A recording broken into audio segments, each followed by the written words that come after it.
Today we will discuss microeconomics relation with factor markets.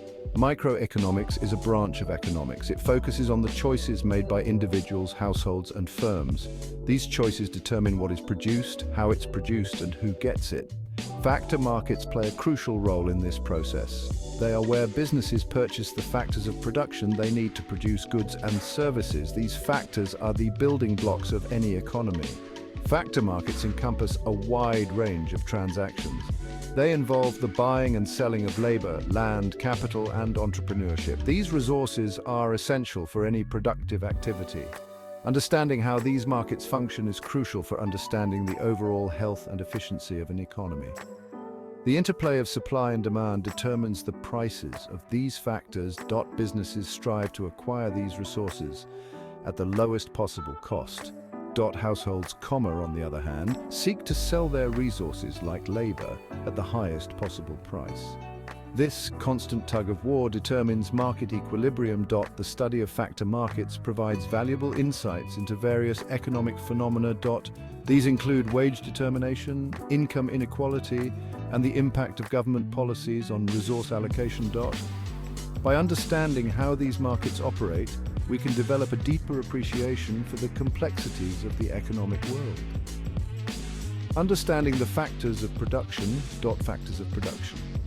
These are the resources used to produce goods and services. They typically include labor, the human effort, skill, and time contributed in the production process. Land, all natural resources that are used to produce goods. Capital, man-made resources, machinery, tools, buildings used in production. Supply and demand in factor markets. Supply of factors refers to how many of a factor of production, like workers or machines, are available for use in the production process. Demand for factors refers to how much of a factor employers are willing to hire at various price levels, wages, rent, interest. Marginal productivity theory. This principle states that the price of a factor of production is determined by its marginal product, which is the additional output generated by using one more unit of that factor. For example, if hiring an additional worker leads to increased output, this additional output determines the wage that the worker can demand. Equilibrium in factor markets. The interaction of supply and demand for factors of production leads to an equilibrium wage or rent. In competitive markets, prices will adjust until the quantity supplied equals the quantity demanded. Labor market dynamics. Wages in the labor market can be influenced by various factors, including skills and education levels, demand for workers in different sectors, unionization and collective bargaining, government regulations, minimum wage laws, labor laws, capital markets. The market for financial capital, where savings are transformed into investment. Interest rates reflect the price of borrowing capital. Market structures, different structures, perfect competition, monopolistic competition, oligopoly, monopoly affect how factor markets operate and the pricing of factors. Microeconomics and factor markets are closely interconnected, as understanding factor markets is essential for analyzing how individual components of the economy behave. Here's how microeconomics relates to factor markets. 1. Theory of supply and demand. Microeconomics utilizes the concepts of supply and demand to explain how factor markets operate. Supply of factors. This refers to the quantity of labor, land, or capital that is available for production. Factors potentially impact how firms can operate based on the availability of these inputs. Demand for factors. Firms demand factors of production to create goods and services. The demand for labor will depend on the productivity of workers, while the demand for capital will depend on the technology used in production. Price determination. In microeconomics, the price in factor markets is determined by marginal product of labor, MPL, the additional output produced by hiring one more unit of labor. Wages in the labor market are influenced by the MPL. Marginal product of capital, MPK, the additional output produced by employing one more unit of capital. Rent or interest for capital is set based on MPK. Input substitution. Microeconomics examines how firms can substitute between different factors of production. For example, if the price of labor rises due to increased demand for workers, firms may choose to invest more in machinery, capital, to substitute for labor, demonstrating the critical relationship between factor markets and business decisions. Market structures and factor demand. Different market structures affect how firms interact in factor markets. Perfect competition. Firms are price takers in factor markets, meaning they hire labor and rent capital at equilibrium prices determined by the market. Monopoly or oligopoly, market power can allow firms to influence wages and rents, resulting in different outcomes in the allocation of resources. Government policies. Microeconomic analysis often includes the impact of government regulations on factor markets, minimum wage laws. These can lead to a surplus of labor if set above the equilibrium wage. Tax policies. Taxes on capital gains can affect investment decisions and thus the demand for capital. Labor market dynamics. Microeconomics explores factors that influence labor market outcomes. Skills and education. Higher education leads to higher productivity, which affects wage levels and the supply of skilled labor. Unemployment. Microeconomic principles can analyze the causes and effects of unemployment in labor markets. Income distribution. Factor markets play a crucial role in income distribution, which is a significant topic in microeconomics. Wages affect consumer purchasing power and spending behavior. Returns on capital impact how income is distributed among owners of capital, affecting wealth inequality. Different economists' thoughts on factor markets. Adam Smith, key contribution. Often considered the father of modern economics, Smith introduced the concept of the invisible hand, suggesting that individual self-interest in free markets leads to economic well-being. Implications for factor markets. He believed that factor markets operate best under conditions of competition where pricing reflects the scarcity and productivity of resources. Market forces would determine wages and rents based on supply and demand. David Ricardo, key contribution. Ricardo's theory of comparative advantage and his theory of rent are crucial in understanding factor markets. Thoughts on factor markets. He introduced the idea of economic rents derived from land, emphasizing that rent is a payment to a factor of production for its scarcity rather than its productivity. His insights on land and labor helped shape the understanding of how different factors contribute to production. Karl Marx, key contribution. Marx focused on the labor theory of value and the relationships between labor, capital, and ownership. Thoughts on factor markets. He argued that labor is exploited in capitalist systems where capitalists, owners of factors, extract surplus value from workers. His analysis highlighted the tensions in factor markets, especially in terms of wage dynamics and capital accumulation. Alfred Marshall, key contribution. Marshall is known for his work on supply and demand elasticity and the concept of consumer surplus. He also made significant contributions to the study of marginal utility. Thoughts on factor markets.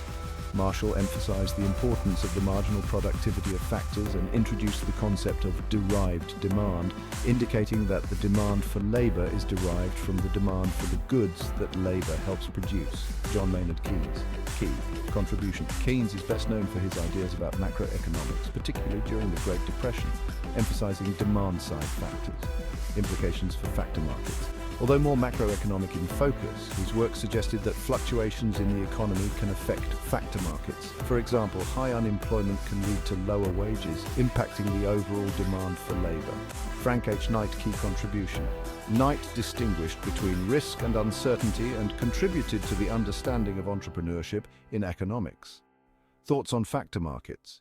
He argued that the role of the entrepreneur is critical in factor markets, as they take on risk and uncertainty, which can affect the allocation and pricing of factors. Gary Becker, key contribution. Becker applied microeconomic analysis to various social issues, including labor markets. Thoughts on factor markets. He developed the concept of human capital, arguing that investments in education and training enhance productivity and wages in labor markets, impacting the demand and supply of skilled labor. Thomas Piketty, key contribution. Piketty is known for his work on income inequality and capital. Thoughts on factor markets. In his book Capital in the 21st Century, he discusses how returns on capital often exceed economic growth rates, leading to inequality in factor markets and a concentration of wealth among those who own capital. Factor markets, where factors of production such as labor, land, and capital are bought and sold, are explained through various economic theories. Here are some of the most significant theories related to factor markets. Marginal productivity theory overview. This theory posits that the demand for a factor of production is determined by its marginal product, which is the additional output generated by employing one more unit of that factor. Application. In labor markets, employers will hire workers until the wage equals the marginal product of labor, MPL. For capital, firms will invest in additional capital as long as the return, marginal product of capital, or MPK, is equal to the cost of using that capital. Theory of derived demand. Overview. Derived demand explains that the demand for factors of production is contingent upon the demand for the goods and services they help produce. Application, for example, if the demand for automobiles increases, the demand for labor in automotive factories will rise, illustrating how shifts in consumer demand can drive changes in factor markets. Human capital theory. Overview, developed by economists like Gary Becker, this theory suggests that investments in education and skills enhance a worker's productivity and consequently their wages.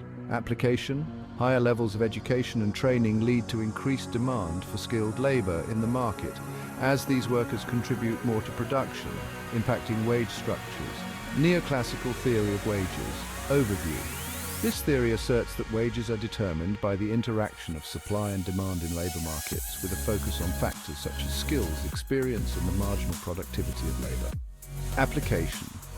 According to the neoclassical model, an equilibrium wage is reached when the supply of labor equals labor demand at a particular wage level. Friedman's permanent income hypothesis overview. Proposed by Milton Friedman, this hypothesis suggests that individuals base their consumption and savings decisions not on current income, but on their expected lifetime income, or permanent income. Application. This theory has implications for labor markets, as individuals may choose to invest in education or training based on expected future earnings, affecting labor supply dynamics. The rent theory. Overview. Developed from the work of David Ricardo, it explains how economic rent is derived from the ownership of land and other immobile factors of production. Application. The theory shows how the price of land is determined by its utility and scarcity, with rents being a payment above the minimum needed to bring land into cultivation. Search theory. Overview.